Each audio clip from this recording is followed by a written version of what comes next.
Did you know Shantotto has appeared every single time a Final Fantasy XI banner was announced?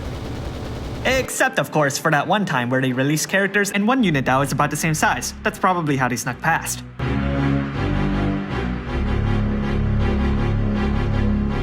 Lady Shantotto's Trustmaster reward is a materia that boosts magic and grants a double human killer. It's pretty straightforward, and overall pretty decent. Her Super Trustmaster reward is her ribbons. These accessories are actually a hat. The power of the super cool accessory hat gives her unit a double demon and human killer, and when equipped onto this Shantotto only, she'll get 500 extra magic. Onto her active abilities. Shantotto has access to all this black magic. All of them can be awakened to stage 3, and wow will that drain their resources. Mana Wall is an old ability that's not useful anymore, even after you awaken it.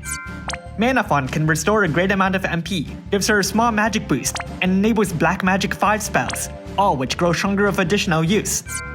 Mana Well will fully restore one ally's MP. Magic Boost gives her a 50% stored magic buff, which can stack up to an extra 300%. Fill Limit Burst fills up the Final Fantasy XI cast of Shantottos.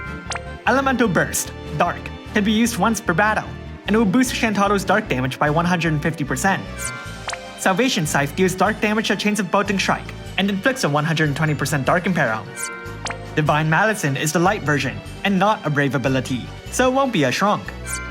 A Disgrace, you forgot your place, it's my favorite ability name. It buffs her dark damage by 30%, her magic by 250%, strengthens the damage modifier for Limit Burst, and gives her a 300% stored magic buff. Unfortunately, the cooldown doesn't match the ability's turn duration. Passives. But for Trustmaster reward or Super Trustmaster reward equipped, Shantotto gains 500 magic. She's also got 6 strong killers, meets half the Captain Limit Burst damage, has a nice Limit Burst regen, and a small MP cost reduction. She prefers to carry a single weapon, meaning half the Captain to Chain Limit boost. Her normal attack has been changed to attack, filling her Limit Burst gauge by 1/10. She's also got a Brave ability passive that strengthens the damage modifier for Black Magic. At EX plus 2 she gets Warring Spirit. At EX plus 3 she gets 500 attack.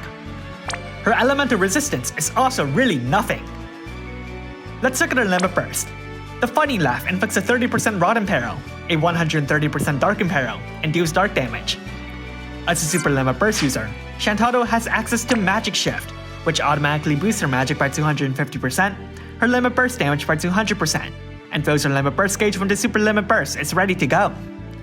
The Super Limit Burst raises the Rod Imperil to 40%, the Dark Imperil stays the same, the dark damage rises, and Shantotto gains a permanent additional damage modifier boost for her Black Magic. Let's rank Brave abilities. I'd prioritize the Most Feared and Renowned to make her the Most Feared and Renowned, and then Salvation Scythe, because automatic second place. Time to make a damage rotation. On turn 1, cast Full Limit Burst, Mana Font, and Magic Boost. You can replace Mana Font with another Magic Boost if someone else has that covered. On turn 2, use her Limit Burst. On turn 3, quadruple cast Darka. On turn 4, cast Elemental Burst, Dark, Darka, and a Disgrace, you forgot your place. On turn 5, use her Super Limit Burst. Continue quadruple casting Darka, prioritizing her Limit Bursts whenever they're available. So, EX2. As a Super Limit Burst user, Shantotto automatically benefits from additional EX awakenings. This is very much in terms of getting her Super Limit Burst out as fast as possible. While Shantotto's Limit Bursts may have nice debuffs, they're not new in terms of magnitude or speed. Her Super Trustmaster reward is obviously more stats for her, though it's otherwise still a very good hat. EX plus 3 is just pure stats, and expensive, so ultimately it's a Super Limit Burst cooldown benefit. So how good is Lady Shantotto? Despite how you might feel, she's actually pretty strong. Despite not being a debuffer, she nevertheless stacks up with the best Rod Imperil in the game, and her offensive kit is pretty good too. Obviously she works best with Dark, what with her Grandest buff, and that sets her up very nicely for the oncoming Dark leader who's been delayed for other Dark stuff. But even if Dark isn't optimal, Shantotto's Black Magic is another very viable option. The spells from Mana Font are actually her best bet. That is, so long as you ignore teammates. With access to a bunch of well-known Black Magic, Shantotto can greatly benefit from certain units. Nevertheless, as cool as this is, it ultimately comes down to whether or not you'd even bring Shantotto to those teams, as even putting the leader skill limitations aside, you'd then have to make room for the other support units. Ultimately, while the Japanese developers made Shantotto shape up nicely for some potential flexibility, they also laughed at that possibility because she was released after leader skills.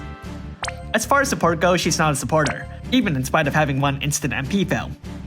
Overall, more often than not, Shantotto will be a great dark magic damage dealer, and can be important with dark visions going the way they are, but when it comes to the other elements, it might not be as easy a choice. It doesn't help that her defensive passes don't actually exist, so that part will no doubt take up some room. Thanks for watching, and if you liked this video, leave a like and subscribe. Comment below how you got Lady Shantotto for free, and that's why you're here.